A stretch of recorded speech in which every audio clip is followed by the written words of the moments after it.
Good evening, ladies and gentlemen. The sudden smile and shock to my system because Keith's given me the duties to host, and I don't really like hosting. I like doing the talking, but it's okay. I know what Keith's after. I know what he's trying to do. He's trying to get early night, wrap it up nice and early.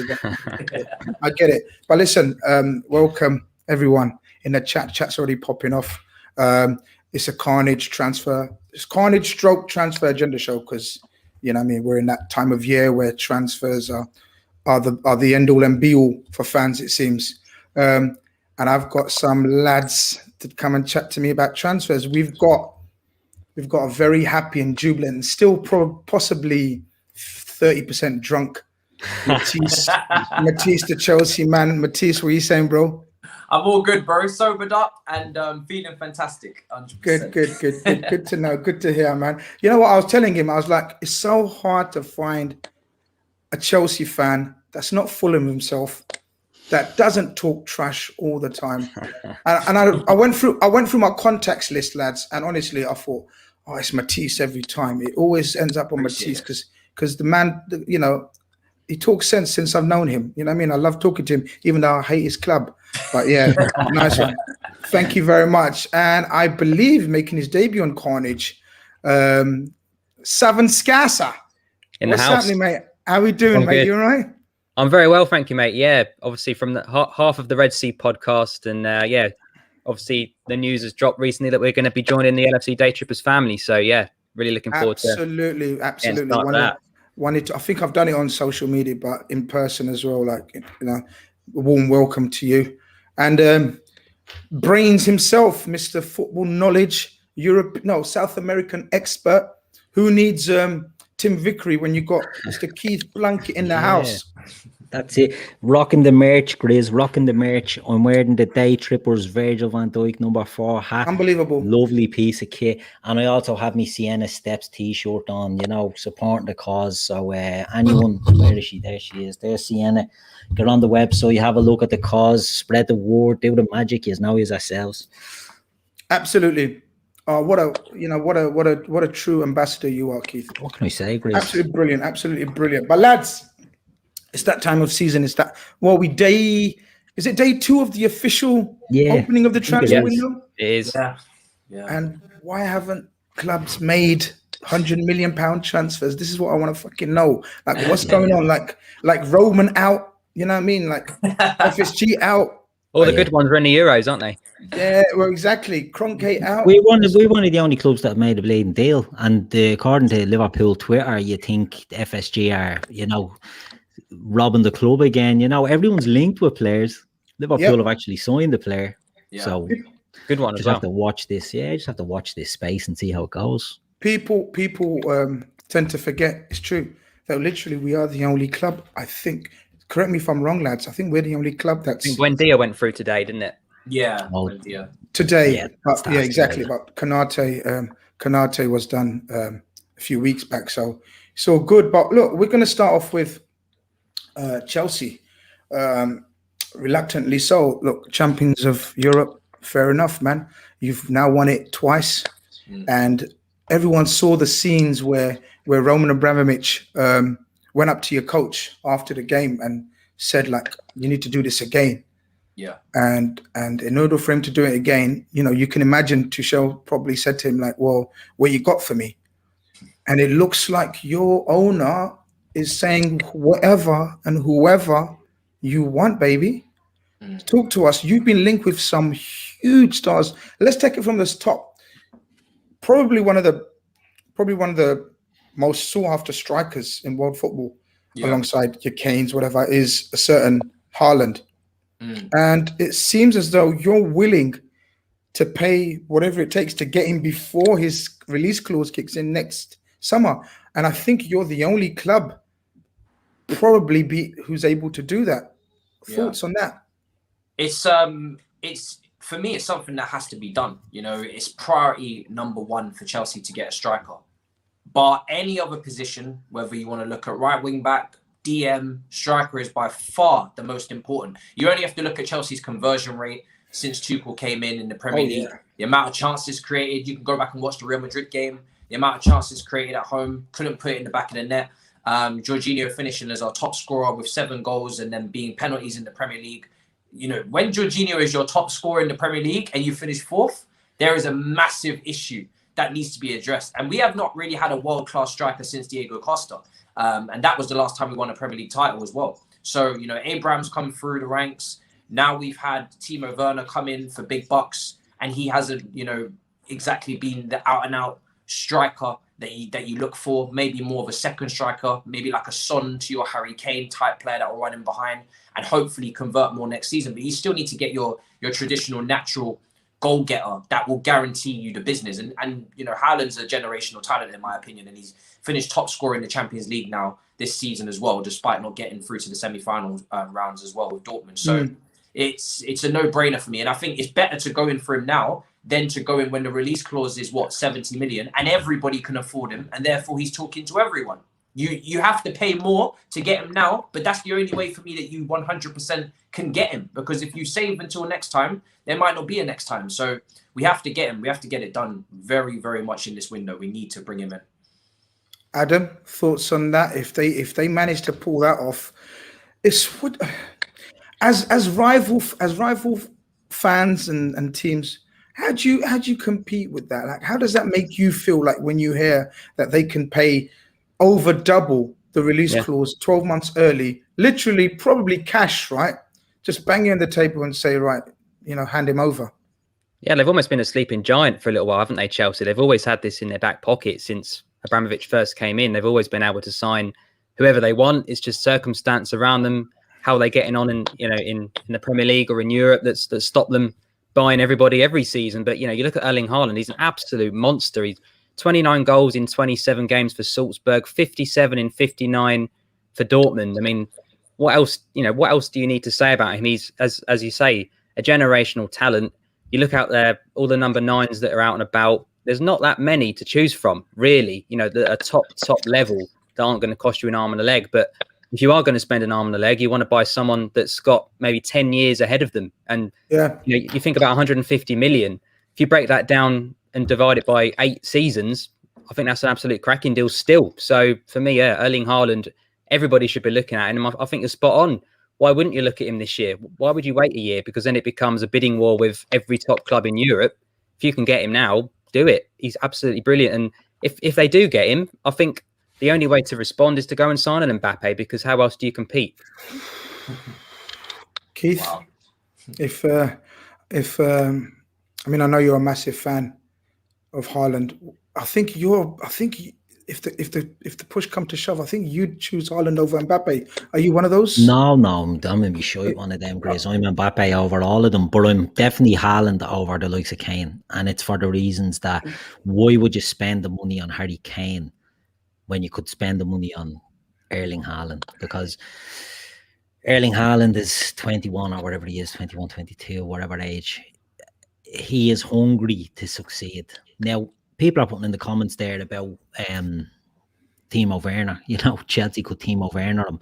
And there is that chance when you bring a player in, the step up, I think, from the Austrian Bundesliga to the German Bundesliga, it's not a huge step up. Maybe, you know, you're banging goals at Salzburg, you go to Germany and you do it. I'm still a huge fan of him. I think he succeeds in England, to be honest. I think he's ready-made for the Premier League. Yeah, he seems built for the Premier League, doesn't he? He does. He's big, he's strong, he's quick. You know, he has everything. He's a dead-eye finisher. But it would be interesting to see if he does settle in. Now, I think he's destined for the Premier League, because I don't think the Spanish teams are in play for him. And Bayern Munich are in play for him. So the only places he can go, I thought was going to be Man City. Personally, myself, I thought Man City was the ideal club for him. But Chelsea have come out of nowhere and they're throwing the money at it. And, you know, they're looking to get that deal done. It's a good move for him, I think. I think a coach like Tuchel could be what he needs. Do you know what I mean? I think if you go somewhere, Pep Guardiola, I'm a huge Pep Guardiola fan. I think, you know, he gets a lot of stick, but I think he's a brilliant coach. I think he gets overshadowed with all the thrown billions at it. He's still a great coach. but he's a very finicky coach as well, and he can turn on, you know, if Haaland doesn't do what Pep wants, it could cause trouble there. So I think Chelsea under Tuchel is a great move for them. Too many people are losing their shit in the chat and on Twitter about, oh, if Chelsea get Haaland, I give up. What can you do? We can't stop who other teams go for. We're not linked with Haaland. We've no interest in Haaland because we won't pay the wages for Erling Haaland. And I'm fine with that. Do you know what I mean? I'm not one of these that cries because another team is going to buy a player. We Liverpool have a model, right? And Liverpool's model is to try and sign the next Erling Haaland or the next, which we're going to talk about actually in a while, the next Erling Haaland, is to buy the next, even another link with the young Portuguese lad. You know, we got linked with Gonçalves. Well, we're looking for the next Gonçalves even. Never mind the Bruno Fernandes around. Liverpool don't do that. Liverpool don't do that. So there's no point in crying about Chelsea going for Erling Haaland and another player that they're linked with as well, who I think is madness. And I think Air fans crying over it is even fucking worse. You can't help what other teams do. You can't. It is what it is. Yeah, look, someone said in the I forgot to press the button. You know me and technology, but someone made a brilliant point about it's not the first time. It was probably me actually. Yeah, my burner account. But it's not the first time that other clubs have got money to spend, and we've been up against. You know, it's not the first time. Man City have spent more than Chelsea, Matisse, probably. Yeah, 100%. Yeah, we recruit quite a lot of money in sales. So absolutely. So Man City who spend more. We've been up against the likes of Man United, Man City, even Chelsea. You know, and we've come out on top, sort of in Champions Leagues and Premier Leagues. Obviously, most recently against probably one of the best or most expensively built, assembled squads in Man City, and we smashed it. So it's absolutely. If it wasn't for Liverpool, Grizz, going up against Man City, Man City would be on like 4 or 5 Premier Leagues in a row with the Farmers League. And a walk in the park. Yeah. But you know, you spoke about the other link that's been strongly, very strong in the media recently. And Matisse is probably apart from obviously Trent Alexander the Great, which we all know about, he's probably my favourite right back in world football. For the last season, for the last 2 seasons, I love this kid, Ashraf Hakimi. You've been linked with him, and I just wanted to talk to you about this link because, and I'm not going to get into all the banter about Reece Williams being, compared to Trent, whatever, blah blah. But Reece Williams is a fantastic fullback in his own right. Azpilicueta has been playing that role as well in certain games when you switch it up to a 4-4-2 or even sort of when you want to play conservatively from a wing back point of view. Where do you see this link, and are you excited by it, and does it have any relevance or effect on the 2 players that I mentioned that are already at the club? I'm excited because he's the best right wing back in football, you know, in terms of second. Well, I think Trent's a right back, isn't he, in a back? So that's Trent is right back, and I'll give Hakimi as right wing back. But I think, you know, in terms of the formation that we're playing, you couldn't really find anyone better to play the position. He can score goals, he can use his left foot, he can great decision making, lots of pace, can go 1v1 as well. And there's certain things that when you play Reece James at right wing back or Aspie that you don't have, or that you don't get, which you would get from an Hakimi, which is that pace to go 1v1 to exploit space and really act more like an attacking winger than you do fullback at time. And I think that's something that Chelsea need going forward in that position. They can be a bit, you know, defensive minded, and they are naturally defenders. You know, Reece James is naturally a right back or right side centre back in a back 3, which he's played that role. And you know, towards the end of the season, he did play in the back 3. So I think Reece James is that's what Tuchel's been preparing for, potentially for Reece James to play in the right side centre back role. And for Azpilicueta, I think he's getting on in terms of his age, and I think the best thing you can do as a football club is to replace him before he falls off. Do you know what I mean? You don't want to get to a situation where Azpilicueta has completely dropped off and the target that you wanted is gone because you didn't prepare in advance. So I think having 2 positions, right wing back and right side centre back, and you've got Reece James, Aspilicueta, and Hakimi between those 3 positions with the amount of games we've got next season in 6 competitions. Perfect scenario. You've got an older player and you've got 2 younger ones that can both start in the same 11 if need be.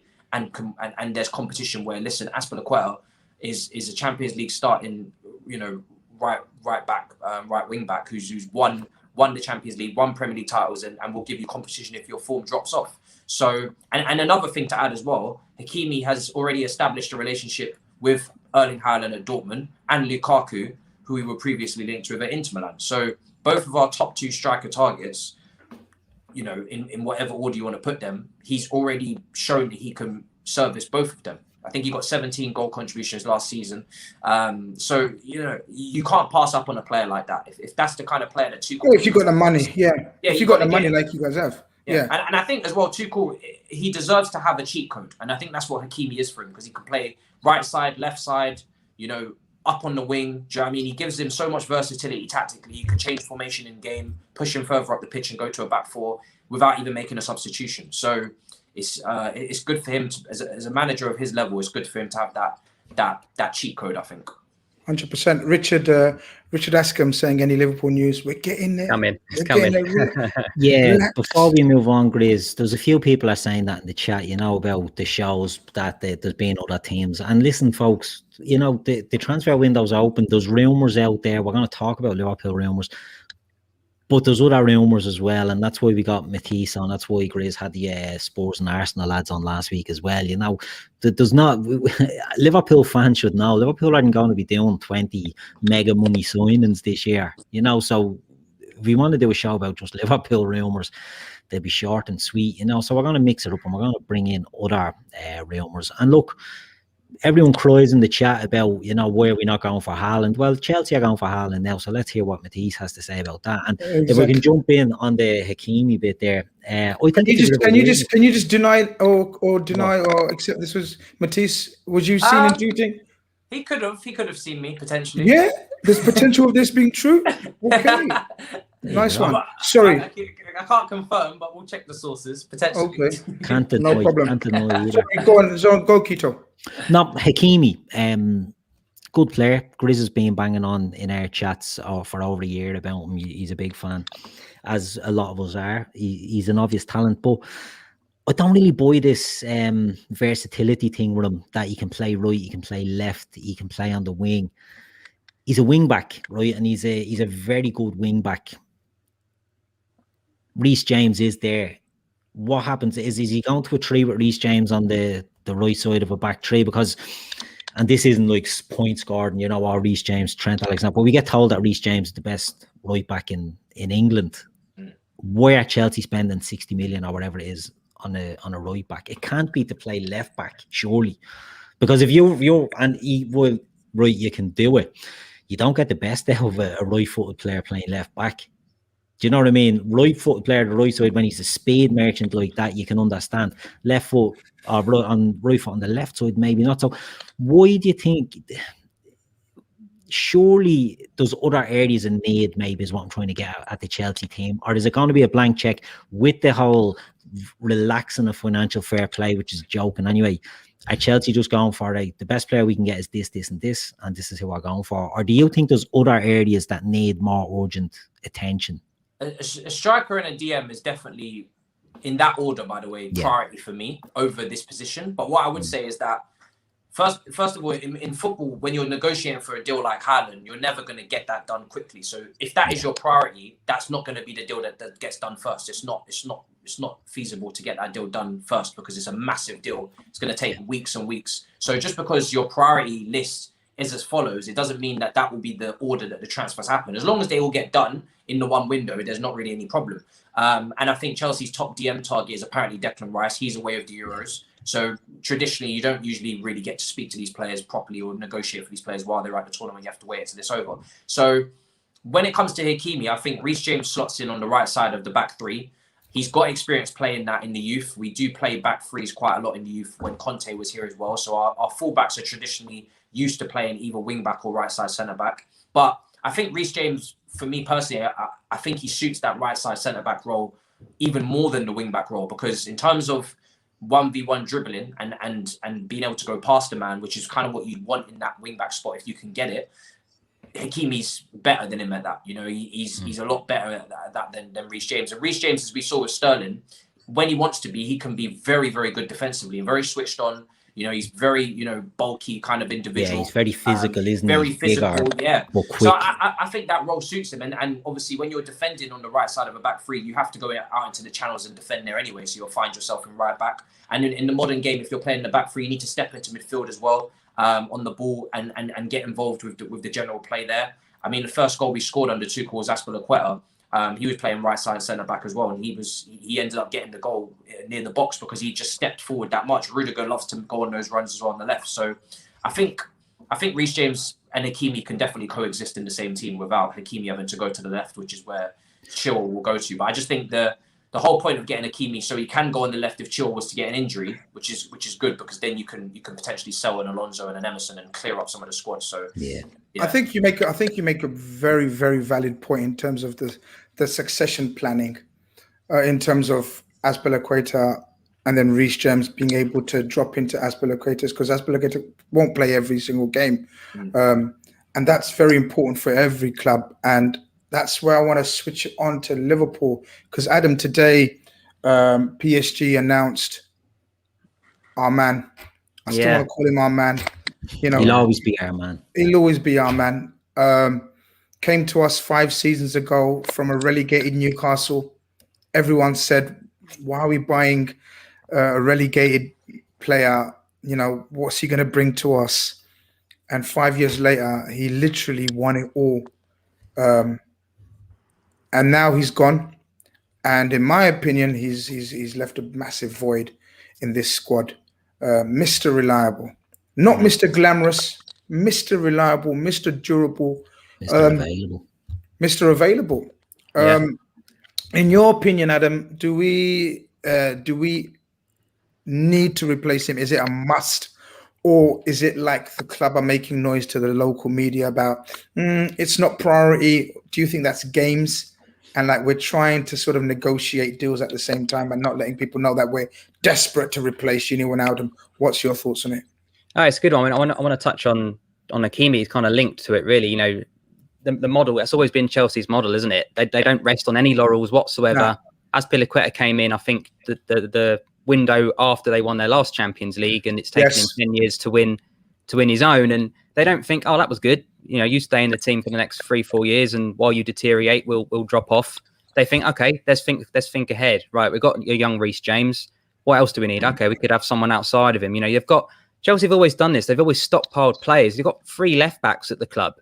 You know, this could be 3 right backs before they move someone on. But for me, I look at the centre back options just quickly there, and if Reece James becomes a right centre back, Thiago Silva for me is long past his best now. Christensen, Zuma, Rudiger. There's better centre backs out there, in my opinion. I think Rudiger's the best of them when he's in form, but I think the others are questionable.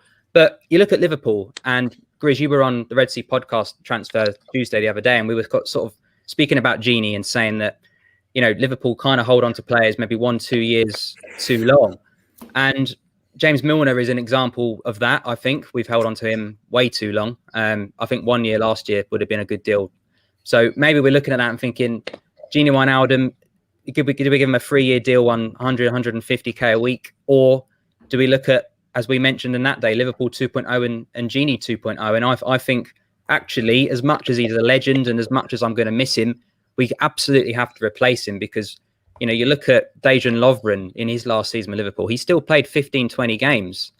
All right, you don't rate him, but he left. And then those 15, 20 games that he would have played this year, we didn't have a Dejan Lovren. That's why we had to play Reece Williams and everybody else. But yeah, Gini's gone. He was into his 30s. He's a cracking player. He's won absolutely everything. He goes down a legend for me. But yes, we have to replace him. You look at next year, we've got Henderson, Fabinho and Thiago. That's probably the midfield 3 on day one as it stands. I think a Tielemans is Gini 2.0. We mentioned before, Keith mentioned it there, availability is the best ability, consistency. Tielemans has missed 1 game in the last 2 Premier League seasons, 37 and 38 games that we mentioned. And that is Gini regen, isn't it? We need that, I think, as an option. I'd like to see Curtis Jones and Oxlade-Chamberlain feature more next year as well. So I think that could be a good 6 of the midfield. You need at least 2 players in every position. You know, if we're going to play a cup game, we're going to play a dead rubber Champions League game, or we're going to play 3 games in 10 days. We need to be able to change the entire midfield free. If we have a suspension, if we have an injury. Gini has played nearly every single game in 5 years. If he's no longer there, who is? And it's not, you know, Curtis Jones isn't ready to play 38 matches. Chamberlain is not going to play 38 matches. Henderson has had his injury problems. Yep. So absolutely, we have to get Tielemans in. For me, that's the one signing. If I had to pick one, it would be him. A striker as well would be great. But for me, yeah, Wijnaldum has to be replaced. He's been absolutely crucial to this team. He's in my opinion, the way Klopp would play if he was a player now. That's kind of everything he'd give absolutely everything. Keep it basic, but always pretty much being a manager on a pitch in not necessarily the way he leads. I don't think he was the best captain choice, but the way he plays leads by example. So yeah, we need to find someone else like him, I feel. Just a quick one. We're going to give yes, no answers around the board with this. Harris Rafiq, thank you for the super chat. Thoughts on Sancho? Does he go to United? Matisse, yes, no? I'm going to go with no. I think United is just, they're not serious. Oh. Keto? No. Oh, that's 2. Okay, go on. I say yes, but probably about 2025. Okay, fair enough. Very quickly on that before we move off, we were speaking about this earlier on. United have offered 70 million for Jadon Sancho, and all of a sudden everyone's getting sort of gassed about what this is going to happen. The same thing happened last summer. They offered way lower than what Dortmund wanted, and Dortmund didn't budge. So I think there's a 20 million disparity from what Man U offered and what Chelsea or what Dortmund want. So there's a long way to go in this. In all reality, I think he does go to Manchester United, but I don't think he goes this summer. That's the sort of caveat and what I was going to say, because if Haaland goes, I think they'll only sell one of them. Yeah, I agree. Do you know, I think they only sell one of them this summer, and I think they don't have to sell both, and that's the you made a brilliant point there, Keith, because it's true that it's very, very interesting from a Dortmund point of view, because do they take the big fucking money from Chelsea? Because you can't turn away 150 million, you just can't do it, right? For Haaland, that money gets cut in half literally next season. And that's why Abramovich is doing this. He knows he's got a free run at him this season. And then you got to think, you're right, Keith, then you got to think, are they suddenly obliged to sell Sancho unless they get exactly what they want, which is 100 million? It makes life difficult for Man United. I think Chelsea have made life difficult inadvertently for Man United, you know. But look, as we said, that's another show for another time. We'll do a Man United show as well. We won't drift too much on the. But before we do finish up on that, Grizz, I don't think there's many places for him to go, and that's the thing. Like, I don't know where else Sancho can go, and I know the obvious people are going to say Liverpool. We'd love to get Sancho, but I just don't think the money will be something that Liverpool will want to do. And it's, if I was to pick a team, it would probably be Chelsea would be a team that I think would be in the mix for a Sancho, you know, even though they're linked with everyone at the moment, because Chelsea are the team that are throwing money around. And why can't so obviously a lot of people have been asking me about Sancho, etc. I don't, and I've said this before and I'll say it again, I don't think the fee is a problem for us. 80 million. It's never been a issue for us. From the dinner lady at Liverpool that tells me bits, we offered him 150, obviously plus bonuses. Yeah. And then Man United came in and doubled that. And not only doubled that, they doubled his agent fees as well. Yeah. And as I said, there's only so much you can ask from your club there's limits to everything. And there's stupidity. Yeah. And to give Sancho 300 grand as a base wage, crazy. You know, it's crazy, you know, over a 5-year contract. You just can't, you know, and as I said, his agent's fees were doubled. So we stepped away from that because that's madness. I've just thrown that comment up from Antico because he sort of asked a couple of times, you know, we spent big before, why can't we dream? And I think you've answered it there, Grizz. It's the wages, and it's the, Liverpool did break records and bought Virgil van Dijk, and Liverpool have spent big and brought in Alisson. Alisson, and they brought in Fabinho. Positions in need, went out and done what they had to do. But they weren't on big wages. They're all on relatively low wages and have been rewarded since. And that's the thing. Liverpool will not buy. That's why they never linked with Erling Haaland. Because Erling Haaland, I think Liverpool have a better chance at Mbappe than Haaland. Because Haaland is going to go for the money, not in the transfer fee. Although that Chelsea have blown that out now. It was always in the wages and the agent's fees. Because Mino Raiola is an absolute shy hawk, right? And the talk is that he's getting 30 million out of the deal, and Alf Haaland is getting a nice little drink out of it as well. Yeah, the figures are out insane. The figures are out of this world. And fair play if they can get it. But that's why Liverpool don't go to these deals. They'll bring in, people forget that Mo Salah was not a world star when we signed him. Sadio Mane was not a world star. Virgil van Dijk, when we signed Virgil van Dijk, rival fans were having a nice chuckle at that because we spent on, so you shouldn't judge the caliber of when they come in. It's give them a few years and see where they're at. And staying with the Chelsea team, Timo Werner has been absolute dog shit this year. Absolutely brutal.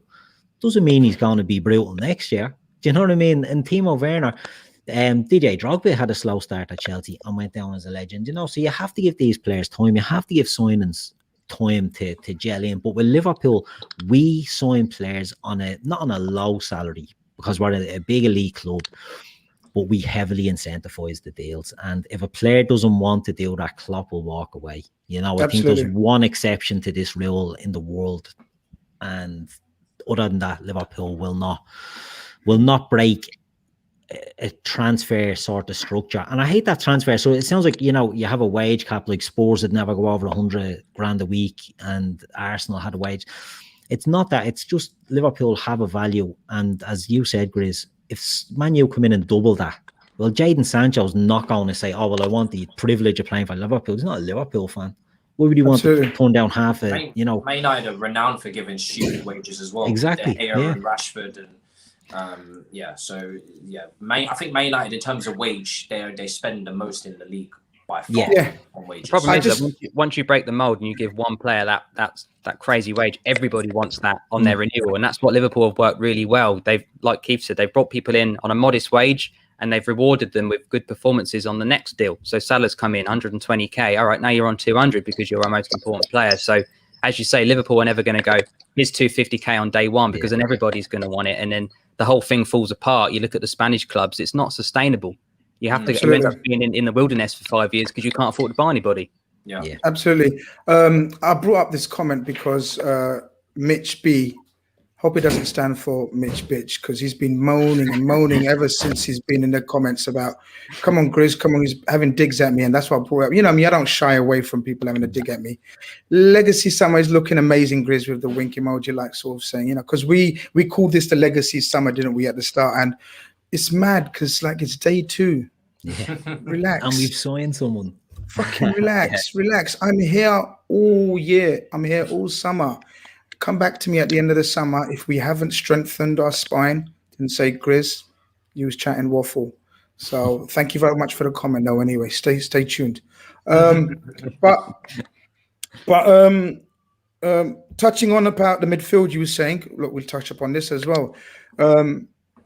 Well, actually, we won't go to Rafinha yet. Keith, I asked Adam about the Gini replacements, and he said, "Look, we definitely need a body. We definitely need a midfielder in them." And obviously, we've been having links with Tielemans. I'm sorry, Adam, to break the bad news to you, but I don't think we will be getting Tielemans. I asked the dinner lady, and she nodded her head.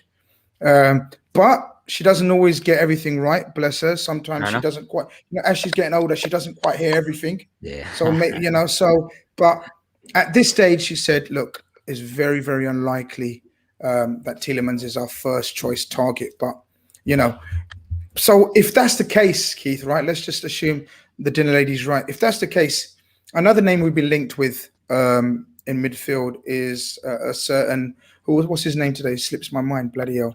Lorenzo Pellegrini. Pellegrini of Roma. Yeah. Thoughts on the player and thoughts on are you? Yeah, I'm a huge fan of Lorenzo Pellegrini. I have been for a few years, but I wouldn't want Liverpool to sign him, to be totally honest. I think he's a good player.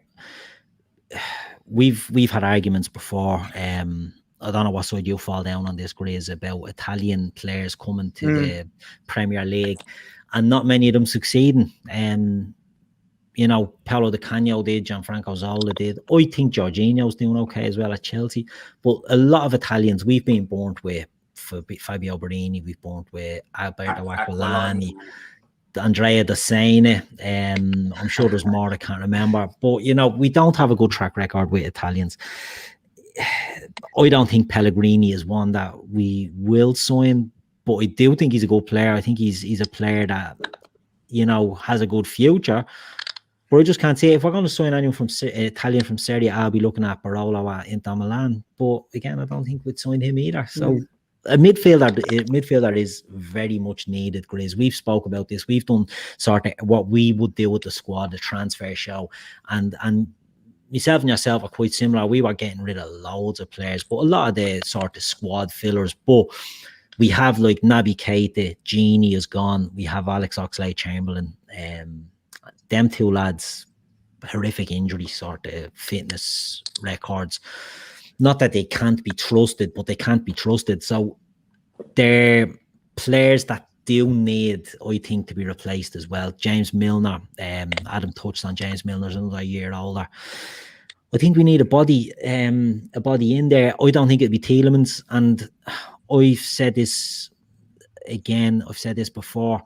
Liverpool won't pay 60, 70 million, I don't think, for a Tielemans if they can get someone for 25, 30 million. And that's just the way they sort of operate. And if it comes off, then happy days, because someone commented earlier in the chat there about the same time we signed Gini Wijnaldum, Manchester United signed Paul Pogba, and they were heralding it as the game changer. How did that work out? And that's what I mean. Look at what's happened since then. Gini Wijnaldum is going off to PSG with a bleeding bag full of medals. Paul Pogba hasn't done a tap. So, you know, you have to, you don't have to get the most expensive thing. You have to get the right thing. And that's what I'm sort of leaning at with Liverpool. I don't think Pellegrini would be right for us. I do like him. It's good you said that. It's good you said that, because we're not going to get Pellegrini as well. No. So it's good you said that. Oh, Pellegrino. But I'm gonna drop a name that we're 100% in for. Before I do that, we've got nearly 830 people in here, and we need to get these likes up, because, you know, likes, we like likes. Who doesn't like likes? You know what I mean? Everyone likes likes, right? And I've got to read this super chat out because I realized this covered our guests' faces. It's not, this is like quite rude of me, like they're peeping over the wall, like, but so we're gonna try to work our way through this. Excluder. Yeah, Micah Johnson with a generous super chat. Thank you very much, man. Best front six. So work with me, boys. Best front six: Kane, Grealish, Mahrez, KDB, Gundogan, Fernandinho. I think that's one. Yeah. Salah, Mane, Rafinha, Thiago, Tielemans, Fabinho. Yeah. And then Haaland, Pulisic, Mount, Havertz, Verratti, Kante. Wow, we're gonna have to be quick on this because that's what I'm thinking. But Matisse, are you gonna be biased here? No, I'm not. I think Grealish and Harry Kane with Man City already being a lot of work in it. In attack, and then you add two Premier League proven players you don't need to adapt. It's a lot of work up there for chances created and then also chances taken. Yeah, then you have to put those two. You have to put Man City at the top for me. Keith, Liverpool. I'm being a homer. Adam, you got the vote. The cast. I mean, I'm not a fan of Pulisic, but the other five in that are unbelievable. So I'll probably say that one. Oh yeah, I love Mason Mount. I think. Wait, I've noticed, man. The 7 scars of the 7 that's coming out and then picking Chelsea. Oh, I like it. Right, my son's a Chelsea fan, so you know. Okay, but listen, people asking about sort of a definitive link. Keith, get this off the screen. I'm struggling here. I'm going to be honest, innit? But yeah, look, people asking about definitive links. So we've rubbished the Tielemans link. We've rubbished the Pellegrini link. Definitive Before link. We move on to a definitive link. Can we talk about as an outgoing Grizz? that's linked with another move before we get on to the big link. So Marco Grujic is being linked away from Liverpool, being heavily linked with Porto, but also I think Hertha Berlin and a couple of other Bundesliga teams are linked. Looks like we're going to get a few bob from him. What do you make of that? I think it's time for him to actually go now and actually get some money for him. I do believe we have a deal agreed in principle in the region of 12.5 million plus bonuses with Porto. And obviously, I did mention a name to you guys a few days ago. How do you pronounce? What's his first name? Fabio Vieira, who's in the mold of a David Silva, I'd say. Diminutive playmakers, young. I think he was voted the best player of the under-21 tournament recently. We inquired. I heard about a week ago, and I think it was left at that. But I think it's all over social media today that, the fact that he's refusing to sign a new contract, Porto, we're in for him, and it could be used as bait in the Grujic deal or some sort of swap deal. I haven't heard any of that. I do know we inquired about him, and I do know as a separate deal that Grujic has been near enough agreed, barring a few things. I don't know too much about Vieira, Keith, unless you want to fill us in with any he's a good player. If anyone watched the under-21s, Portugal have a very exciting young network at the moment. The players coming through, even sort of older players. Bruno Fernandes has come in and done great at Manchester United, but they've people are shouting like Pedro Gonçalves. Well, Liverpool are obviously looking at the next Pedro Gonçalves, and that's why they're looking at Fabio Vieira. And look, he's a good player. I think David Silva's a nice link. He's a small, slight little fella, but he plays that sort of. He plays in the hole, and he's a good player. And to get him for, I don't know what the fee is. I seen around with 30 million euros. No, ridiculous. Forget that. His release clause is that, but obviously you don't pay that for someone like that. The reason why I think is a massive no-no, it totally hinders our boy himself, Elliot. He's in the same mold. He's the similar type of player. That's why I don't. As well. Say again, sorry. He's a few years older than Elliot as well. Are you guys willing to transition away from that three-man energetic midfield that you have always kind of gone with under Klopp? That's been very successful. You bring in someone that's of that David Silva mold, and you're completely restructuring your whole midfield. Exactly, you're spot on there, Matisse, because I've said this in a previous show. I don't think like Gonçalves, when he was getting linked, would suit Liverpool, because I don't think he's workmanlike enough to play in the midfield three that Liverpool playing. I don't think he's sort of quick and electrifying enough to play in the front three. So you bring in a player like that, or Vieira, or Philippe Coutinho, who constantly gets linked. You're playing a 4-2-3-1 probably. You have to switch, and you have to give them, the number 10 has to get that sort of freedom. Now, the problem I'd have with that is, I think for Liverpool to do that, we would have a more attacking player in that number 10 role than a project. I think you'd nearly play Firmino in that role and get a new centre forward than a player. And the reason I say Firmino, because I think he works harder. I think there's a work that to play for Klopp, you have to be able to run the stones off yourself.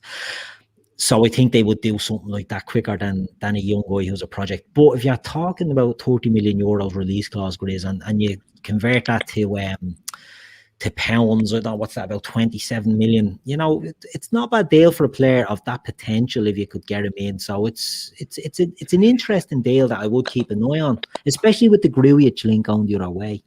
I don't see us getting a number 10, because we always play a 4-1-2-3, don't we? Fabinho sits in front of the back two, or a Henderson. I don't see us looking for a 10. We've never really fancied it. Even when Coutinho played, mostly it was left wing. So I don't see us changing our whole system to get a number 10 in. And I don't think Liverpool ever really suit a 10. It's a no-run position, isn't it? It's let's get him on the ball, let's see quality at his feet. And we get that from Firmino dropping in anyway. So I don't think it's a priority. We say that, but Matisse makes a point, and if you look at Klopp's time at Dortmund, he had the likes of Kagawa and Royce that didn't play in a 10, but they kind of played in in between the lines, so to speak. So he can have a formation with those type of players involved. So, and I do think, as we've spoken before, I know Matisse asked a question now, but we have discussed before, Matisse, that if it wasn't for the injuries, right, go and start the violence, Matisse. If it wasn't for the injuries, etc., the plan was with Thiago to play a different system. That was the reason why we bought Jota and Thiago, to slightly switch up our midfield, because Thiago is totally different to anyone in our midfield, right? You'd agree with that. But obviously, you know, we'll see this season. Albo says, you heating up Grizz, hats off now, boy, getting serious. Well, yeah, because this link I'm about to talk about now is a serious link. I believe he's our number one target, whether it's this season or whether we can agree on a deal a la Naby Keita for next season, and that's Ryan Gravenberch from Ajax. So who knows anything about Ryan Gravenberch? Matisse, you know about this kid from Ajax? I've heard very good things, but one thing I will say is, I mean, first of all, is Naby Keita, because I always had it in my head that Naby Keita would potentially be the guy to replace a Wijnaldum. You know, he's come in, have a season, but he's got the injury issues, isn't it? And shall I tell you who to compare him to? Naby Keita, Loftus-Cheek. Okay. Yeah. So the great hope, right? Loftus-Cheek was supposed to be the next best thing, right? Comfortable on the ball, had everything to his game near enough, right? Plays in similar positions. The hype was mad, right? Yeah. Injuries let him down again and again, right? Loftus-Cheek. I know he's probably fit now, but his career is based. He's known for not fulfilling his potential, right? It's very fair to say because of injuries. I think Naby's in that scene with us at the moment, man. I think he's come and gone for me. His time's done. Yeah. Oh, really? You guys are already. I didn't know. It's not already, Matisse. It's 3 years, man. It's 3 years. He came in the same time as Fabinho. Look how important he is to the team. I could not tell you what kind of midfielder Keita is. I've not seen him play 2 good games in a row. It's such a frustrating deal because, look, I never want the Liverpool player to fail, so I'd support Naby Keita right up until the day he leaves Liverpool. But it hasn't happened for him, and it hasn't happened because every time he gets a chance, he breaks down with an injury, and it's never like, you don't want players getting an ACL, but you know what an ACL is, and you know what the recovery is, and you know, you come back from it. Naby gets gained, he pulls up in warm-ups, he gets a start, and he goes off in the first half. Like, he's just not durable enough, you know, and we're losing Gini Wijnaldum, who's ultra durable, who's always there. And we can't rely on Naby. I wish we could, because Naby Keita is, in theory, is the perfect midfield player for Liverpool. I got his name and number on my son's jersey when he signed, because to me, I was a huge fan. I loved the Bundesliga. I loved that Leipzig team. I was a huge fan of Naby Keita coming in, and it hasn't worked. You know, he just isn't durable enough for whatever reason, whether it's he's trying to play through injuries and is constantly picking up niggle. He had a bad injury and then went to play with Guinea when he was 3 weeks into a 2-month injury or something. Guinea brought him to the AFCON and aggravated it. You know, it's just hasn't worked for him. You know, it's been terrible, and it's one of the worst signings that Liverpool have made simply because of expectations. 53 million, and the expectation, we bought him, as Grizz has touched on there, the Gravenberch thing, we bought him and left him at Leipzig because we had to leave him there to get him. We paid this money, everybody watched him, everybody wanted him, and he's just hasn't done it. You know, it's been a shame because I want him to do it. I would love an instance where this season Naby Keita is fitting for him, but we get this every season, every summer we get this. So obviously everyone's saying, look, Ryan Gravenberch, is this kid even ready? Ryan Gravenberch is amazing. I'm just going to give my opinion, and then if anyone wants to give their opinion on the kid himself.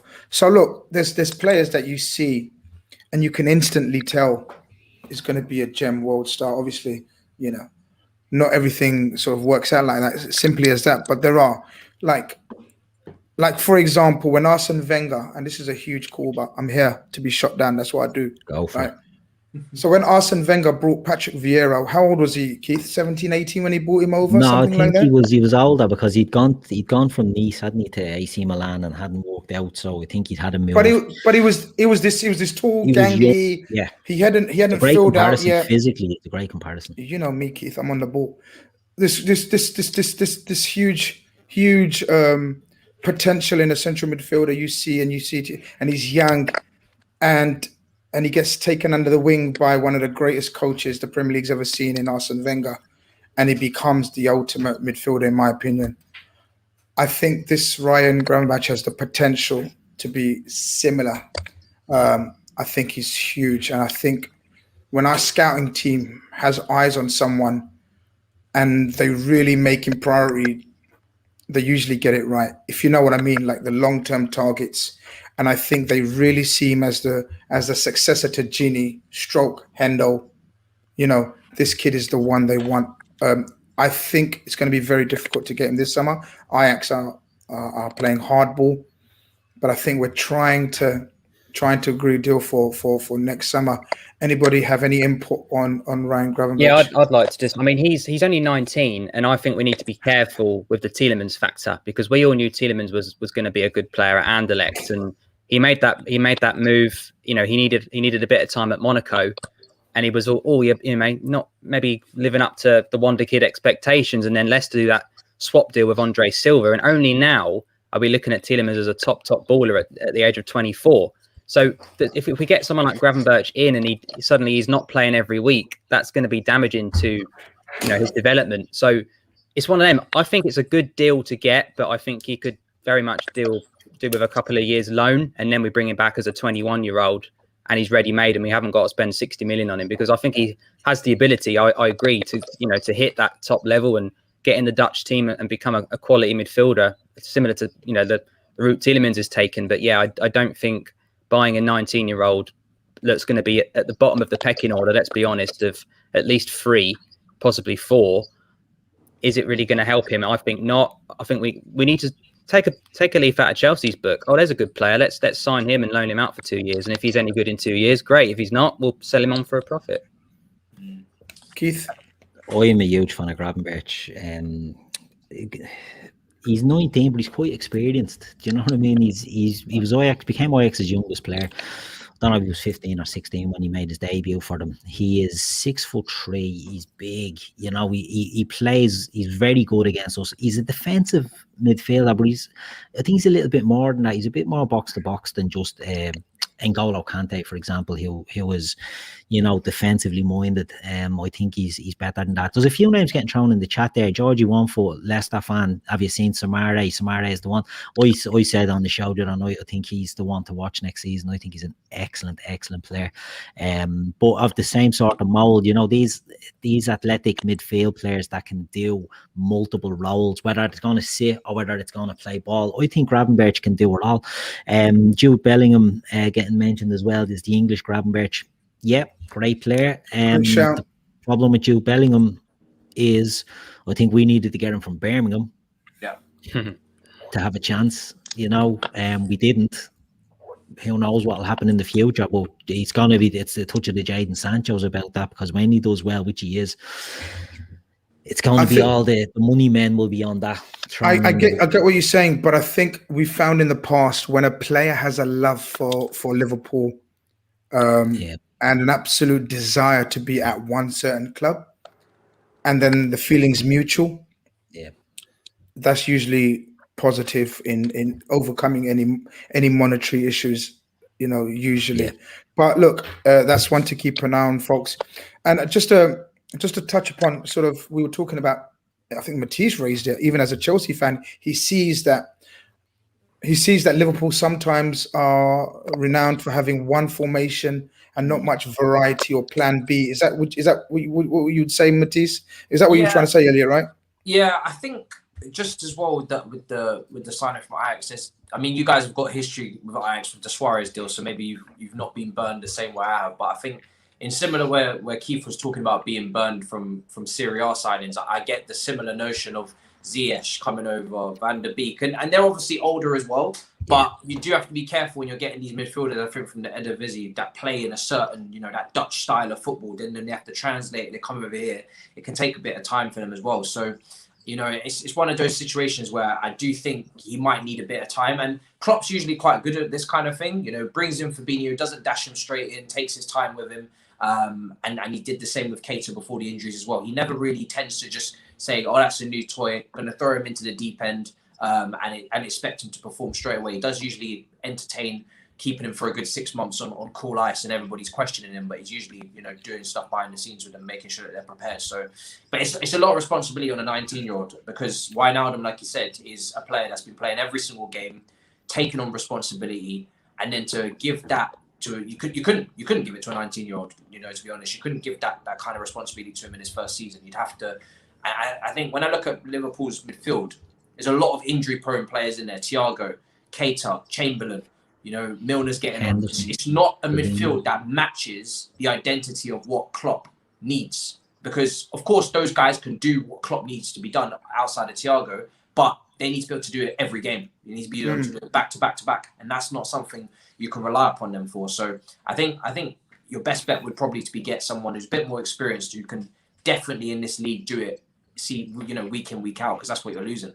See, that's one way. That's one way of changing tactics and sort of approach to certain games. Another way is to buy a striker that you haven't got amongst the ranks. A striker, a target man type striker that Liverpool don't possess, like Chelsea have with Giroud, like a Lukaku at Inter, like a Cavani at Man United. And we've been linked with a few strikers of that ilk, not on that level, but a level below. And a name that I want to put to you, Adam, is Sendaka. We've been linked with as well. One of the guys.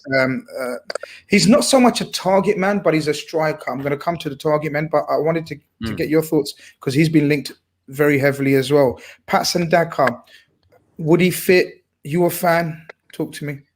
Yeah, I've got to be careful, because James told me not to call him the new Haaland, just in case it happens and he flops. But 27 goals last season, 34 goals this season, and we looked at Erling Haaland, didn't we? He was battering goals in the Austrian league, and we're like, he looks good, but can he do it in a decent league? And he started doing it in the Champions League as well, and then he's made the move to Dortmund, and he's carried on blitzing it. So if you say we're looking for the next one, he's worth a punt for me. From an Austrian league, probably 15-20 million pounds.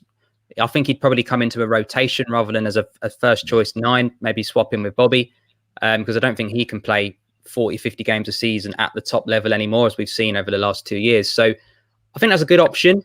I don't like this whole let's get the next of the next. I think we need to get serious and start buying some top players, because if Chelsea are signing Erling Haaland, we can't be signing the next of the next Bruno. We need to start looking at least the middle bit, maybe not the top level. Unfortunately, we don't. We go below that. That's what I mean. We can't do that. If we're serious about reclaiming the Prem or the Champions League, we need to start signing some proper ballers that are made for this league. You look at Tielemans, all right, it might not happen, but he's proved over 2 seasons he's ready to play. Leicester has spent 2 years in the top 4, basically, and missed out at the last minute. He's ready to play Champions League football. He's in the Belgium first 11. Sendaka, he's decent, but again, he's unproven. If he comes to the Prem, he's not even guaranteed to be our first choice 9. I would look at someone like a Lautaro Martinez from Inter Milan. That's the kind of that next step. All right, Haaland and Mbappe are going to be 100 plus. Inter need to sell. Hakimi is being linked with Chelsea. Lukaku's being linked with Muzwe, but he's said he wants to stay. So if it's as bad as they say, and Hakimi goes for 56 million, I would imagine there's another 50 to 100 mil of debt that they need to clear. If they said to Conte, all you got to do is sell Hakimi and we're good, he ain't walking, is he? So they've obviously said there's a few more to go. So I think someone like him, he got 19 goals last season, all comps, 21 the year before. I think he could be that more of a target man, number 9, but still possess a little bit of Bobby as well, that South American, get on the ball, good with your feet. So that's someone I'd look at personally over a Sendaka, but I wouldn't say no to a Daka as an option. But I think if we're looking at Liverpool's season, summer season, we need a centre mid to get Genie, and we need a striker there and a centre back, obviously, which we've done. So Grizz, you mentioned the spine. We get 3. I think we're major contenders next year. If we're going with Daka / Firmino, is that enough? For me, I'm not sure. I'm not going to let Keith go on Lautaro Martinez because he's done my head in about him for a year or so. He just does, yeah, exactly. He does my head in about Lautaro Martinez. We're gonna try to address this question Kev O'Sullivan's asked. It's the number 9 we need to address. And Keith, carrying on with this sort of different approach, different striker type approach, a focal point, so to speak. Again, we've been linked to, and I can confirm they are legitimate links. They're not just rumors, to Vlahovic of Fiorentina. Yeah. I saw someone say, forgive me, someone said in the chat, the Aldai Lewandowski, he called him. I wouldn't say Lewandowski, I would say the Aldai Haaland for me. Yeah. Keith, would you agree with that comparison? Yeah. Do you know what? Vlahovic is a player. Dusan Vlahovic is a player that initially I wasn't. But he's been on the scene for a few years. Vlahovic, he went to Fiorentina and he didn't really pull up any trees. And this season he's after smashing the arse out of it, and he's got over 20 goals. Now, I would be happy if we brought him in, but the problem is the fee that you pay. The last time we paid, I don't know what the number. I saw a rumor of 50 million. Right, the last time we paid 50. You know, the last number 9 we bought, big number 9, was 35 million, and we broke a transfer record for it. And I still have nightmares about it. A young centre forward, yeah, a young guy who was, you know, big, physical, and left-footed, and all this jazz, and Andy Carroll. And it turned out, because the thing with Carroll was, right, injuries, and he didn't look after himself. Right, he wasn't a good pro. Unfortunately for him, he wasn't a good pro. Vlahovic, Owen Borks, after putting a comment there, Vlahovic is quicker than people think, and he's spot on. Right, Vlahovic is 6'3". He's a big lad, but he's quick, and he is similar to Haaland in that, because Haaland's big unit, but he gets across the grass. And Adam doesn't like getting the next Haaland. Vlahovic is that sort of player. He's not a target man like Andy Carroll. He's a quick player. He's a good player. If the price was right, I think it'd be an ideal one. But again, we talk about players from different countries coming in. Mitrovic has done well. Mitrovic has done well in England, relatively, but we got burnt with the great Lazar Markovic. So I don't know, and that Marko Grujic, you know. So you ask about price, Keith. If I told you 25 to 30, be all over it. All over it, because he's Juventus' number 1 target if Ronaldo goes. So if we don't bring him in, and look, I don't think he's ready to start for us. He's not at the level to replace. You know, we're not going to look and say, right, Salah, Mane, and Vlahovic, and Jota is on the bench, and Bobby is. You know, he come in and he goes in to a position. Now, I like Pats and Daka as well. I think Daka is that sort of player that can do this as well. I think it's that price, Grizz, 25 to 30 million. I'd be all over that, because it's a low risk. When people get annoyed about this, right, with Liverpool, people get annoyed about Pats and Daka, and he's coming from Austria. It didn't work for us with Taki Minamino. It was a risk we're taking. It was 7.5 million. It didn't work out. But Werner didn't work out yet for Chelsea, as we touched on earlier, and that was a £50 million bid. So just because you pay the big money, it doesn't guarantee success, unless, you know, you can't even really say, there's not many players you can say guarantee a success. So you just have to be maybe smart, and I want Liverpool to be smart rather than be throwing money at, you know, Haaland. Chelsea can afford to do this, and Man City can afford to do it. Liverpool can't afford to just throw money and hope for the best, because we've seen what happens with, like, you know, injuries can derail a career and can derail a team and derail a season. If Liverpool brought in, let's say, an Mbappe or a Haaland, and they got injured, forget about it. They can't afford to do it. Chelsea can take the hit. City can take the hit. United can nearly take the hit. We can't take that hit. You know what I love about our channel? loads of things I love about our channel. But one of the things is the diversity of opinions. And I strategically got you on with Adam because I know your opinion on how Liverpool should go forward in terms of buying the next project. You know, you're very big on that. Whereas Adam is, I've had enough of that. It's time to actually act like a big club, so to speak. Can't compete otherwise. You I look mean, at Spurs. Klopp's been playing up front, hasn't he? Why is he not considered is he considered the number one centre forward now at some point? Because he scores goals every time I see him come onto the pitch. Who was that? Sorry, that you mentioned. Jota up front. I think he's a good rotation option when Salah and Mane need a rest. I think Mane has had the worst season of his career, to his own opinion. High standards, yeah. High standards, yeah. So a Jota/Mane option on the left is good.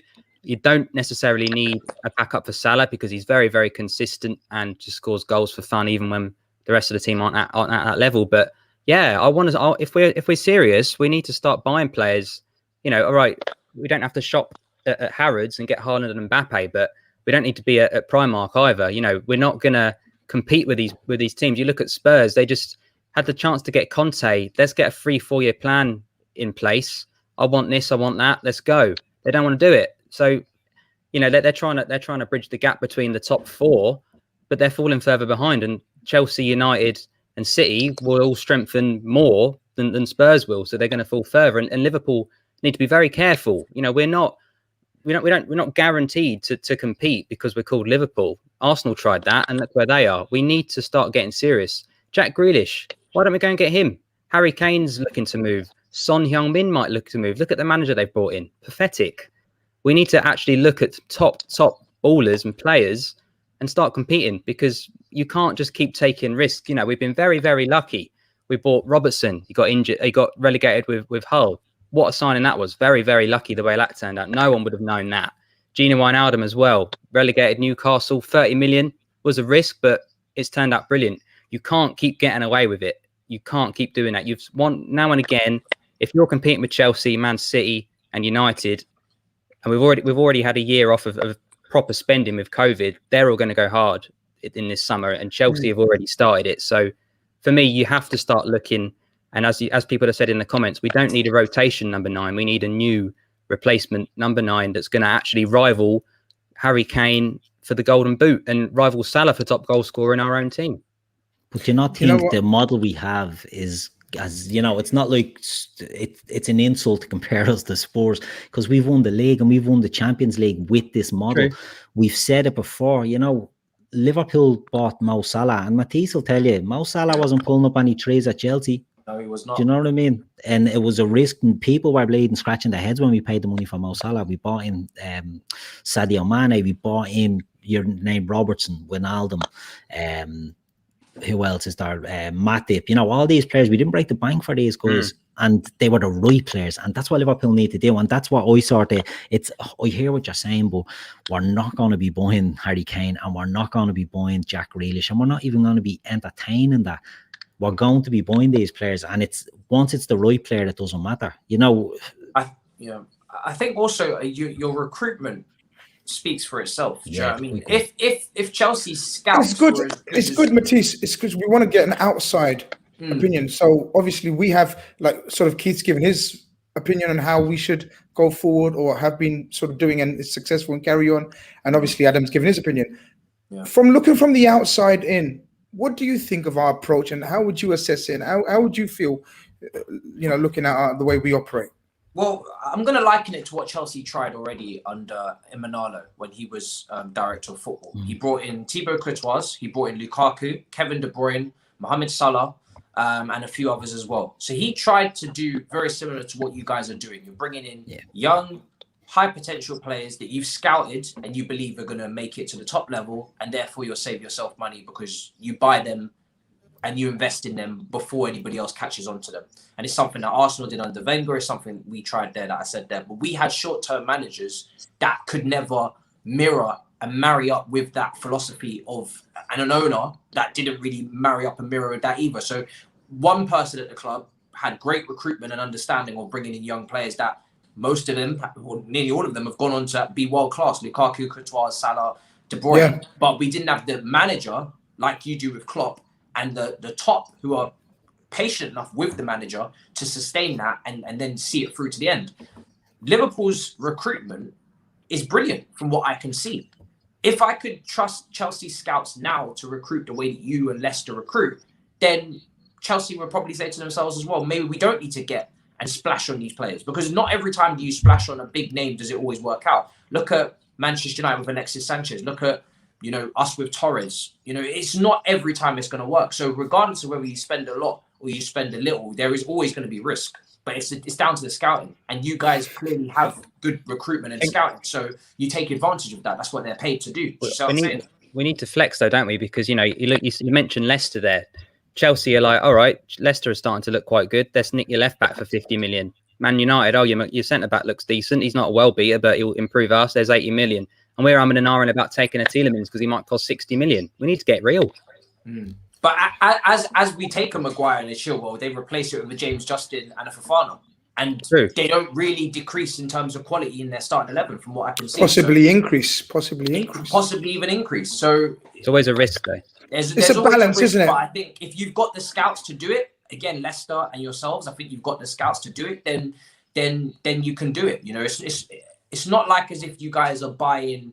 It's not like the days of Paul Konchesky and Stuart Downing and these kind of guys where it just seems like you're just bringing players from the Premier League just because. Do you know what I mean? There is some sort of homework clearly being done here. So, absolutely. But I think there's a balance to everything. You have splashed on Van Dijk and Alisson. So as long as there's a balance between it, then I don't really see a massive issue. But I think Matisse, what you make a crucial point there with the last two names you mentioned is if we feel there's a player out there that we need to pay big bucks for, we're not scared to do that. So, look, I know for a fact we were in for Sancho, but when it gets silly, we're sensible enough to walk away as well. And that's why we're probably one of the best run clubs in Europe, I'd say. For that very reason that we know when it's become silly. And therefore, you don't have debts of millions and billions like a lot of clubs have now. But look, it's a fascinating debate, and we could talk all night. I can't believe it. We've gone over an hour and 10 minutes. 900 people have stuck with us. That's amazing. Can everyone sort of drop us a like if you liked it? Even if you didn't, just drop us a like still. You know what I mean? We've got another super chat. Let me read the super chat, Keith, before if there's any other names, let me know. So Khalid is saying thank you for the super chat. Says expensive signings don't always pay off. For example, Ox, Keita, Konate, Daka, Mohamed Kudus, I think is from Ajax, Olise and Kamada, and I'm happy. Wow, he's gone totally hipster. But yeah, Adam won't like that. He needs some big names in there. Come on, man, sort that out. At least one. You look at Barcelona, once you build that winning team, you just replace the one aging player that you need to. We went a whole summer without buying anybody, and then we played catch up, and our first 11 was great for a few years, and this season we were found out because the depth is pathetic. So we need to start. We need to make some of the current 11 the backup, not buy backup.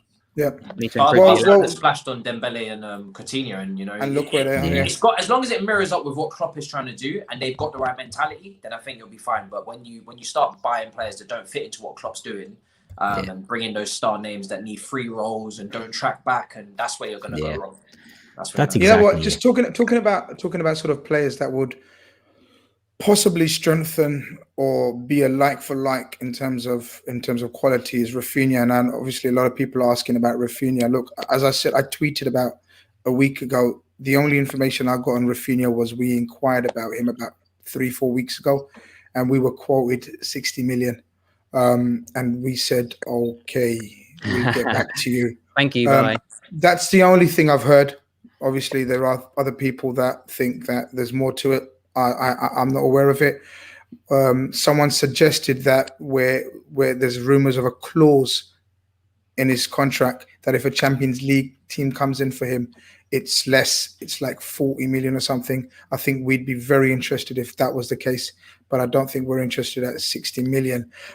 Keith, I want to try to wrap this up unless you want to come in with something to finish off. No. we've kept the lads long enough, Grizz. The chat is hopping tonight. In fairness, a lot of it always is, man. face. I I think always Matisse say brought a lot of Chelsea heat in with him. You know, fair play. They've been respectful enough in there, not gloating too much about signing the big boys. But look, our channel, we sort of always say we welcome other fans in here. Once you're respectful, knock yourself out. Anyone acts the maggot, they get kicked. But it's been good, and it's been good. We've had sort of around the 900 watching. I don't know what the likes are at, folks. Maybe before you finish up, get over and hit that like button. The number of likes is embarrassing. I'm not even going to lie. Come on, guys, whack a like on it for us. No, I mean it's so easy to do. But look, Matisse and Adam, Matisse, we're going to catch up. No, we're not catching up tomorrow, are we? Monday, next week. Monday. But thank you, man. I know you're busy. Interviewing the likes of Jury and Hoggenstein and all sorts, man. So really humbled for you to come on, man. I appreciate that, bro. Listen, I really appreciate you guys having me. It's been fun to discuss, and I've come in. I've almost done some spying, see what's going on the other side, see what Liverpool are saying. Transfer targets. Now I'm a bit screwed up. I can take the information back to the troops, so it's good. But, I know. It's been fun. It's nice to talk about other clubs. So thank you. Nice one. Adam, cheers. Hope your debut was a doddle. I think you absolutely passed with flying colours from my side. Thank you. Hope you enjoyed it as well, man. No, I agree. I really enjoy giving my strong opinions, because if I believe something, I'll push it. But absolutely, I'm always open to discussion, and it's never personal. It's really good debate, and bring more of it on as we're part of the Daytrippers now. So hopefully more and more of that to come. A brilliant addition as well. Keith, what's happening? Nothing, Grizz. Before we finish up, someone mentioned about Rafinha with the Harvey Elliott swap. Whoa. Let's not go there. You can have Harry Wilson, and then we can talk. Harvey Elliott, no chance. Excellent. I think while I wrap it up, Keith's going to look to do the closing thing, because between me and Keith, like, we often get things wrong. So I'm going to buy him a minute or so he's all set and ready. You set and ready, Keith? Yeah, I am. Before we go, look, if everyone can just get on and subscribe, hit the like button, the bell icon, all that stuff.